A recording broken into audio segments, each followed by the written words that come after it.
guys, welcome back to the channel. If you're new here, hi, I'm Tanya and I love to read. My favorite genres being dark romantasy and dark romance. It's a new month, so that means it's time to pick our TBR prompts through which we choose our reads for the month of February. I am very excited. January was a great month in terms of reading. I ended up reading, I think, about 7 books. I will be doing a video on my January wrap up as well, so keep a lookout for that. And January, surprisingly, was a month where I got to read books from almost all genres. I read a science fiction book, I read a fantasy book, I read a dark romance book, I read a literary fiction book, and a lot more. So that was quite exciting, and I'm hoping that trend continues throughout the year. That is one of my reading goals, as I've said in the past, that I want to diversify the genres that I'm reading, and I honestly had so much fun. So right now it's the 5th of February and I've already read a book called My Friends by Friedrich Bachmann this month, and I'm currently reading Phantasma by Kaylee Smith, and I'm loving it. It's everything that I want in a book. I'm like about 20% done with the book and story's just starting out, but it's so gripping already that I can't wait to get back to my book. But we have to do this today so that we can pick the books that I'm reading this month. So let's start with the first prompt. Also, I spent like half an hour right now making new prompts because my jar was running dangerously low, and and I asked you guys on Instagram to send over some prompts, and I got a lot of creative prompts, not gonna lie. I also picked out some prompts from Pinterest, so we have a mix of a lot of things over here and I'm very excited. So without further ado, let's pick the first prompt. Okay, I don't know if you guys can see this. A book by an Indian author. I just put this in the jar. I actually haven't read an Indian author in a while, and I have been meaning to read quite a lot of books actually which are by Indian authors. So I do have a couple of options here. The first option that I have is this really famous book called The Palace of Illusions by Chitra Banerjee Devakaruni. I think I'm pronouncing that right. Okay, so the first option that we have is The Palace of Illusions by Chitra Banerjee Devakaruni. I've heard so much about this book and I've had this book for a long time. If you can see the state of this book, like I've had it with me for a very long time. I've just not gotten around to reading it. I know this is the story of Mahabharata from the point of view of a woman. I don't know who it is because I've not honestly read it. So let's find out. Be taken back to a time that is half history, half myth, and wholly magical. Narrated by Panchali, the wife of the 5 Pandava brothers, The Palace of Illusions finally gives a woman's take on the timeless tale that is the Mahabharata, tracing Panchali's life from fiery birth and lonely childhood, where her beloved brother is her only true companion, through her complicated friendship with the enigmatic Krishna, to marriage, motherhood, and her secret attraction to the mysterious man who is her husband's most dangerous enemy. It's a deeply human story about a woman born into a man's world. Sounds quite interesting, not gonna lie. This is one option which I'm very keen to pick up. Let me see something else that I have. Another book that I have is called A Thousand Flint Suns by Khaled Hosseini. Very much has been on my TBR for the longest time.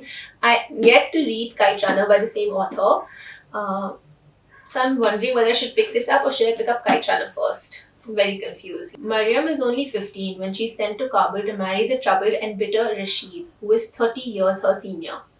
Nearly 2 decades later, in a climate of growing unrest, tragedy strikes 15-year-old Leila, who must leave her home and join Mariam's unhappy household. Leila and Mariam are to find consolation in each other, their friendship to grow as deep as the bond between sisters, as strong as the ties between mother and daughter. With the passing of time comes Taliban rule over Afghanistan, the streets of Kabul loud with the sound of gunfire and bombs, life a desperate struggle against starvation, brutality and fear, the women's endurance tested beyond their worst imaginings. Yet love can move a person to act in unexpected ways, lead them to overcome the most daunting obstacles with a startling heroism. In the end, it is love that triumphs over death and destruction. Interesting. This also sounds very interesting. Uh, I do have the Kite Runner here somewhere, but unfortunately, I cannot find it right now. What else do we have? By an Indian author.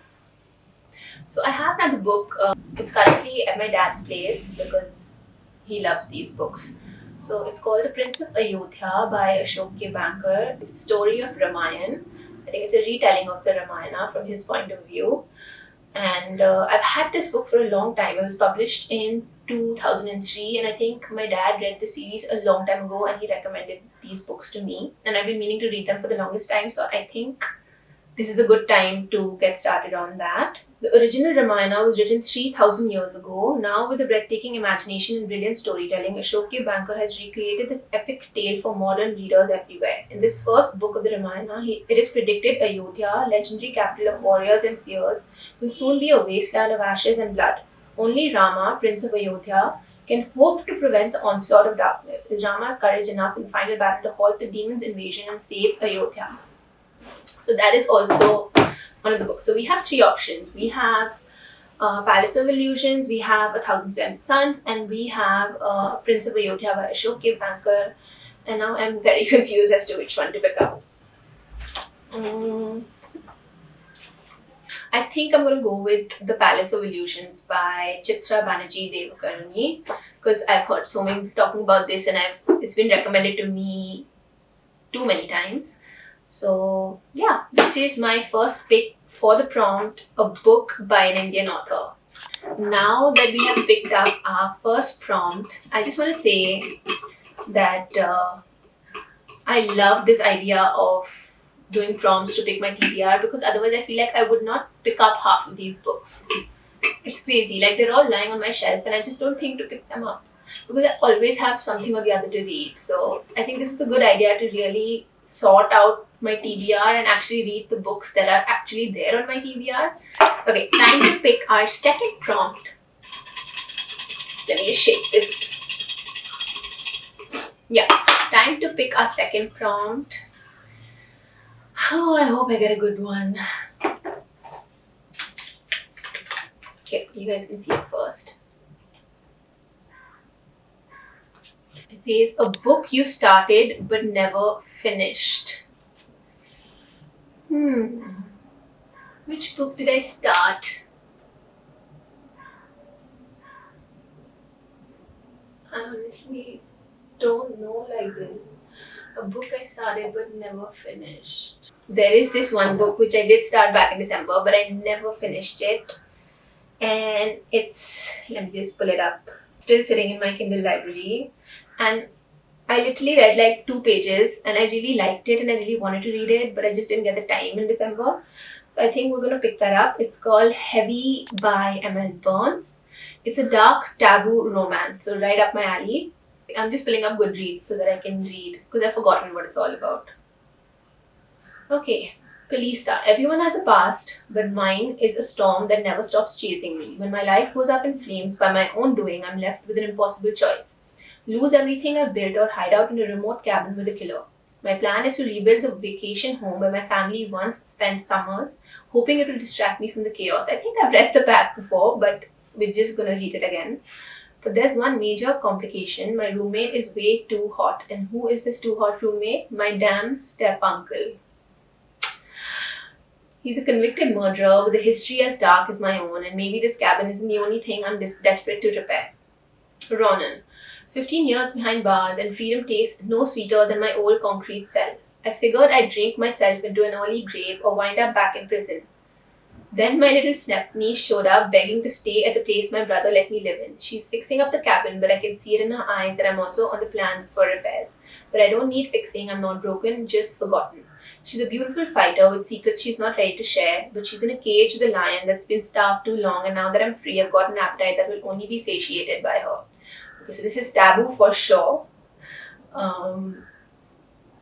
Yeah, I think I am excited to read this one because I've heard a lot about it again on social media, and this is the prompt that we got, that book that you started but never finished. So this is the only book that I have started and I didn't finish. So I guess we just have to pick this one for this prompt. Okay, it's time to pick our third prompt for the month of February.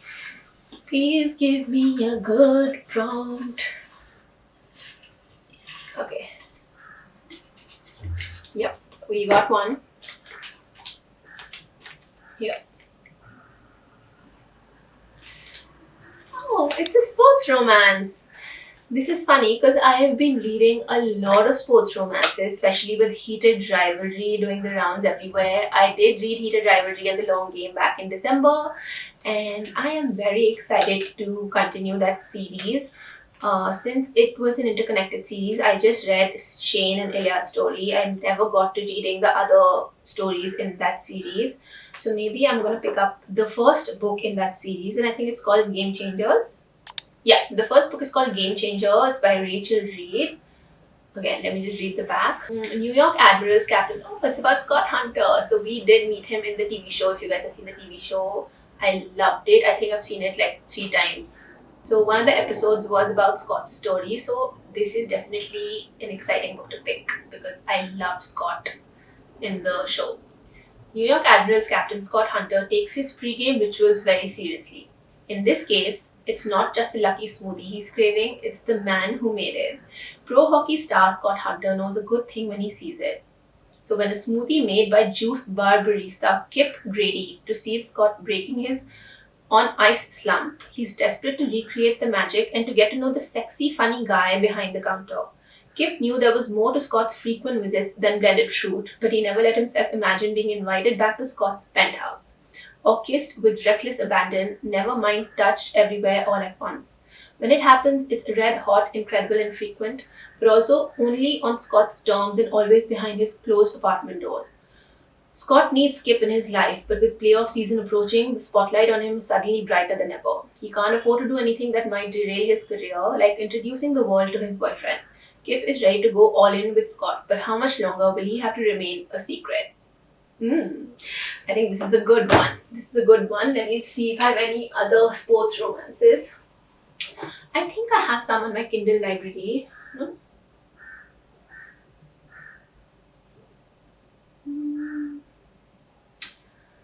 Okay, so there's this another book which I got.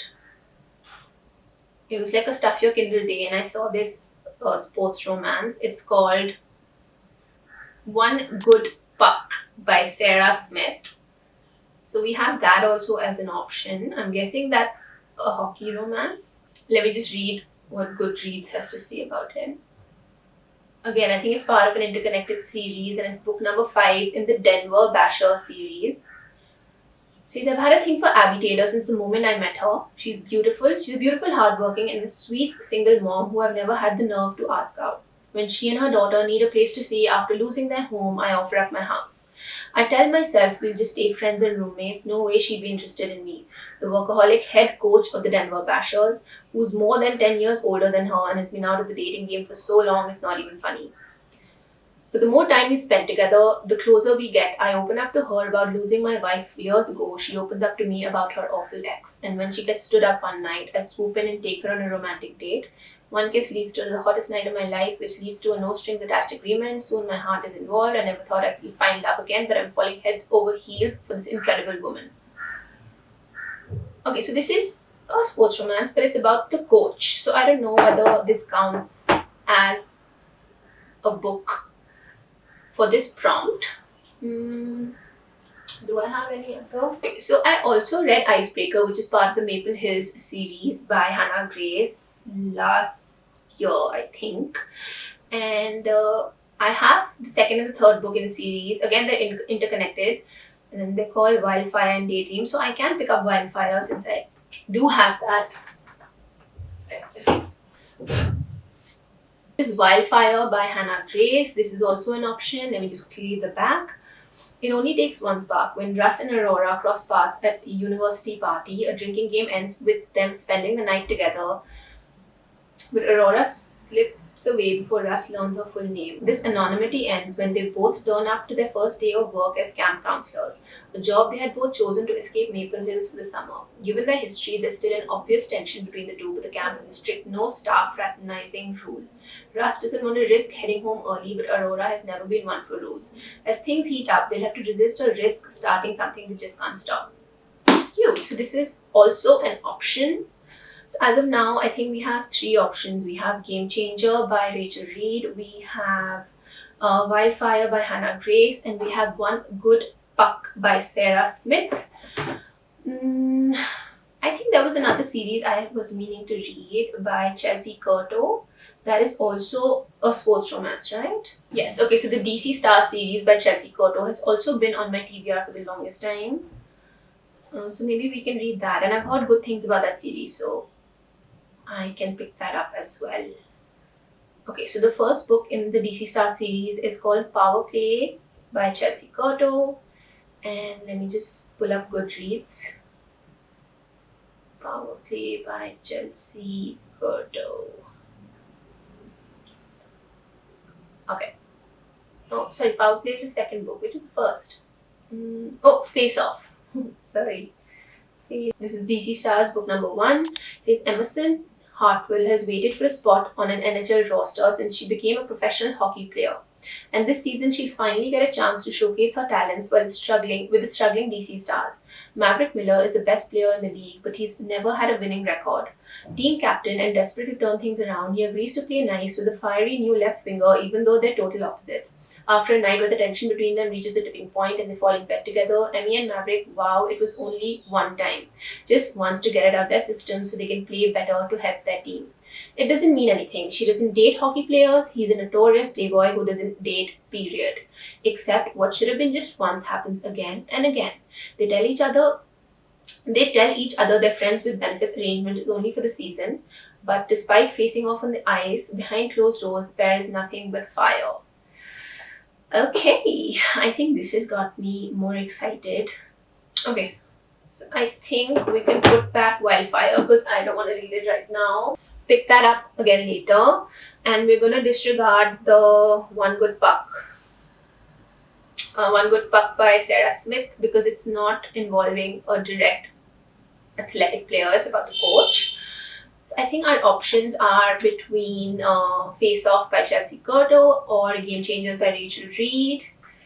And I think I'm going to go for Face Off by Chelsea Curto just because it's been on my TBR for a really long time. And I really am very curious as to know why that series has been hyped up so much. So I think that is going to be our pick for prompt number 3, which is a sports romance. So now that we've picked 3 prompts out of the 6 prompts that we usually pick, I'm excited to pick the 4th one. And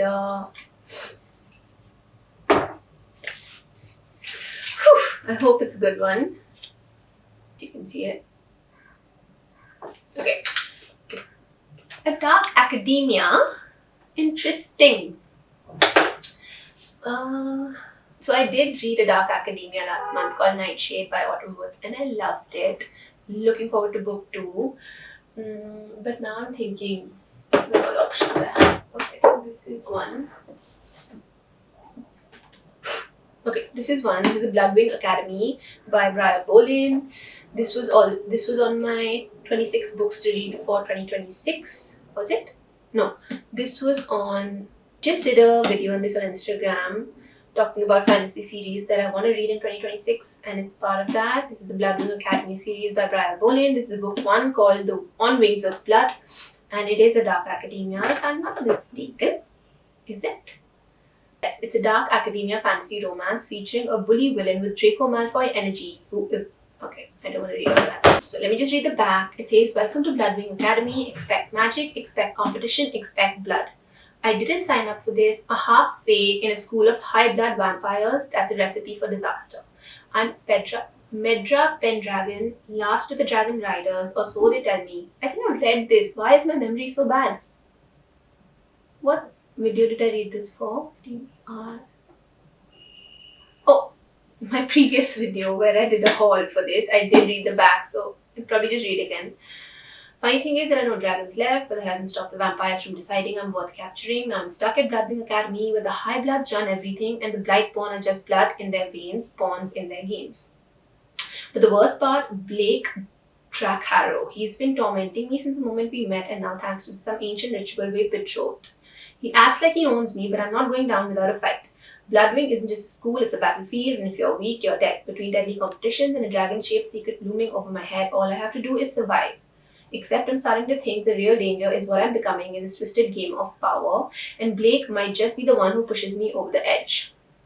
Cute. So this is one option called Women's of Blood by Briar Bolin. Let me quickly see if I have anything on my Kindle. Oh, there's another book which is releasing this month itself, and it's called Half City by Kate Golden, and it's an urban fantasy dark academia, and it's book 1 in the Harker Academy series, which I'm very excited about as well, so maybe we'll pick that one up. Half City by Kate Golden. I'm just going to pull up the back, the blurb on Goodreads. Welcome to Harker Academy for Deviant Defense. Keep your daggers sharp and your wits even sharper. Like, I love academic settings. I think that's the best kind of setting to read about in a book, especially like dark, grungy academic settings. Viv Abbott is an average 21-year-old girl. She lives in an expensive city where the rent is too high, works long hours at a thankless job, and is dating a guy she doesn't even like in the hopes of winning her prickly mother's approval. She just also happens to be a demon hunter. Ever since her father's murder, she's been forced to hunt deviants alone, meaning everyone, including her family, sees her as an outsider, until the day she crosses paths with a dangerously alluring demon, Reed Graveheart. The reformed deviant tells her of a school for people just like her, Harker Academy for Deviant Defense. If she enrolls, she'll learn to hone her craft, work with other hunters, and never be alone again. But Viv has a deadly secret, one that not even her new friends at Harker can know about. Not when the school might hold the answers to untangling the mystery surrounding Viv's father's death. When strange occurrences begin to plague the students, Viv will have to figure out who she can trust, and fast. All while trying to ace her classes, not fall for a demon, and make it through her first year at Harker in one piece. How hard could that be? This sounds very interesting, I'm not going to lie. This is, as I said, urban fantasy into dark academia, and this has been an anticipated book of mine, and it is releasing this month on Feb 17th, so I think this will be a great pick for this month.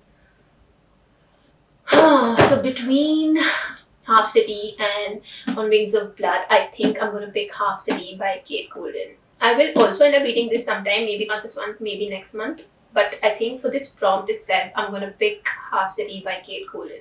Now we're done with 4 prompts out of 6.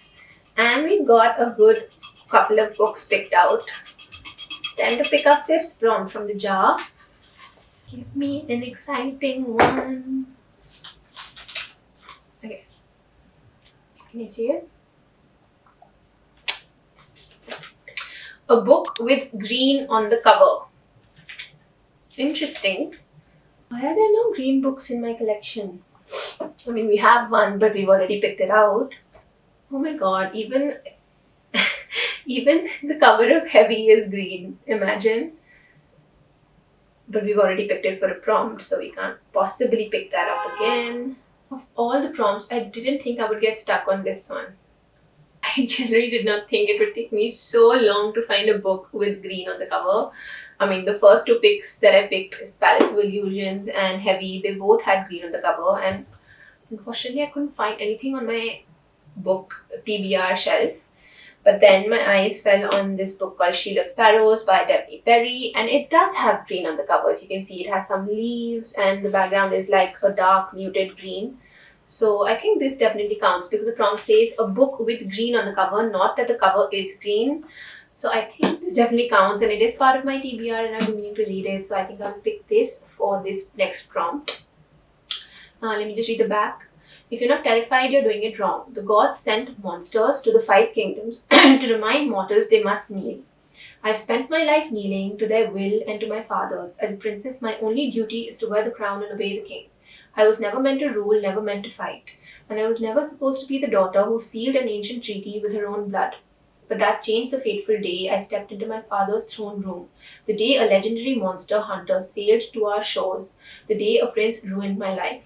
Now I'm crossing treacherous lands beside a warrior who despises me as much as I despise him. I'm bound to a future I didn't choose and a husband I barely know. Everyone wants me to be something I'm not, a queen, a spy, a sacrifice. But what if I refuse the role chosen for me? What if I made my own rules? What if there's power in being underestimated? Great. So we have found our fifth. Yeah, we have found our fifth pick for the prompt, a book with green on the cover, and that's going to be Shield of Sparrows by Daphne Perry. I'm actually very excited about this because this has been my TBR for a while and I've heard good things. And it's a thick fantasy book. So we are done with 5 prompts out of the 6 for this video. And now I'm very excited to see what the 6th prompt is going to be. I hope it's a good one.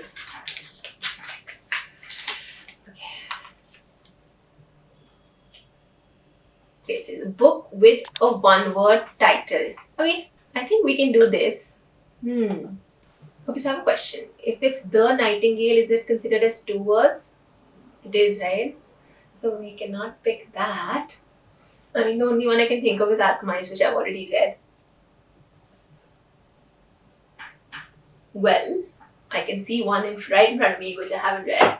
So this is the first option. It's Babel or Babel. It's Babel by R.F. Kuang. Again, I've been meaning to get to this for so long, so maybe this is a sign. It's winner of the British Book Awards Fiction Book of the Year, Blackwell's Book of the Year, and #1 New York Times bestseller. Okay, Oxford, 1836. The city of dreaming spires, it is the center of all knowledge and progress in the world, and its heart is Babel or Babel, Oxford University's prestigious Royal Institute of Translation, the tower from which all the power of the empire flows. Often in Canton and brought to England by a mysterious guardian, Robin Swift thought Babel a paradise, until it became a prison. But can a student stand against an empire? Interesting. This is an option. Like, the cover is beautiful, if you see. I don't know if you can see. This is a historical fantasy, dark academia, which is interesting because I've never read something like that, like dark academia blended with historical fantasy, which is very exciting to me. So this is definitely one option. Okay, we also have Catapsis by R.F. Kuang, the same author. All her titles are 1-word award. Grad student Alice Law has only ever had one goal: to become the brightest mind in the field of analytic magic. But the only person who can make her dream come true is dead and inconveniently in hell. And Alice, along with her biggest rival Peter, Murdoch, is going after him. But hell is not as the philosophers claim. Its rules are upside down, and if she's going to get out of there alive, she and Peter will have to work together. That's if they can agree on anything. Will they triumph or kill each other? Triumph. So this has also been on my TBR for a while, and I'm a little skeptical about picking this up because I've heard mixed reviews about this. Great reviews about this. Let me just see one quick look if I can find any other title, otherwise we're going to choose between these two. Okay, I think I found my book. As you guys remember, I ended up reading Anathema last year and I loved it, and I've been meaning to read book number 2 for a long time. That's also a 1-word title and it's called Eldritch by Kerry Lake. It's gorgeous. The cover is just beautiful. I'm going to pull it up here. So I'm very excited to continue the story of Xander and Mavis. I'm going to quickly read the back. So this is book 2 in the Eating Woods series. I think it's a duology, yes. In the grimly captivating sequel to Anathema, Mavis and Zivander must navigate the perilous mortal lands to deliver Zivander from the clutches of an ancient, malevolent power that threatens to shatter both worlds. An eldritch magic has awakened, turning the mortal world darker, colder, famished, with flesh-eating monsters and a sinister curse spreading like a plague. The last glimmer of humanity in Foxglove Parish has long since faded. For Mavis and Zivander, the only chance of escape is through the Eating Woods.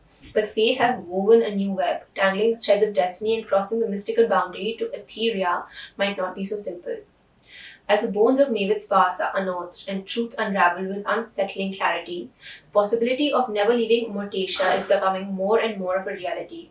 Unfortunately for Zivander, time is running out. The longer he stays in the mortal lands, deprived of essential vivicantum, the more he succumbs to the encroaching spectre of madness. Or maybe those chasing shadows are someone hunting him, a wretched evil closing in, threatening to pull him into the darkest corners of his mind. Only this time, Mavid may not have the power to save him. Eldritch is a full-length gothic dark fantasy, the second book in the Eatingwoods trilogy. Oh, sorry, it's a trilogy. Perfect for readers who enjoy a character-driven and atmospheric story with a unique magic system and a slow-burn romance and touch of horror. I think I found my book, guys. I'm a sucker for a good gothic romance and a fantasy. And now that I am looking back at it, I did love Anathema so much. So I don't know why I've taken so long to pick up book number 2. But I think this is a sign, and I think I'm going to pick it up this month for sure. So that was the last prompt. A book with a one-word title, and we have ended up picking Eldritch by Carrie Lake for that prompt. And I'm super, super excited. So let me just quickly recap all the prompts that I've gotten. The first one that I picked was a book by an Indian author, and I picked Palace of Illusions by Chitra Banerjee Devakarani. The second prompt that I got was a book you started but never finished, and for that I picked Heavy by Emily Burns. The third prompt that I got was a sports romance, and for that I picked Face Off by Chelsea Curto. The fourth book that I picked was A Dark Academia, and for that I picked Half City by Kate Golden. The fifth prompt that I got was a book with green on the cover, and for that I picked Shield of Sparrows by Daphne Perry. And the sixth and the final prompt that I got was a book with a one-word title, and for that I've picked Eldritch by Carrie Lake. So I think we do have a great lineup, just like last month. We do have a variation in genres, and I'm excited to read, though it definitely is fantasy heavy and dark romance heavy. But who's complaining? I'm not complaining. So yeah, I'm very excited to read this. I also have to film my January wrap up. I ended up reading, I think, 80% of my TBR in January, and that is a big accomplishment for me. So I'm giving myself a pat on the back, and I will probably have that video up for you after this one. So please keep a lookout for that one. And yeah, I'm excited to read more books this month, and I'll see you guys for my next video.